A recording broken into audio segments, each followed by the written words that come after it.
1947 நமக்கு சுதந்திரம் கிடைக்குது.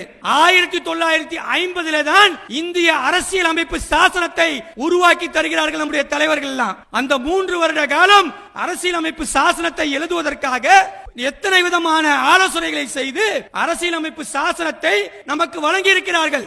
இந்த அரசியல் சாசன புத்தகத்தில் நமக்கு கொடுத்திருக்கக்கூடிய ஒவ்வொரு விஷயமும் ரொம்ப தீவிரமாக ஆலோசிக்கப்பட்டு கொடுக்கப்பட்ட சட்டங்கள். ஏதோ பிஜேபியினுடைய வாப்பாவோ அல்லது பிஜேபி வகைராக்களுடைய தாத்தாவோ நமக்கு தரல. வக்ஃபு சொத்து என்பது நமக்கான ஐடென்டிட்டிங்க.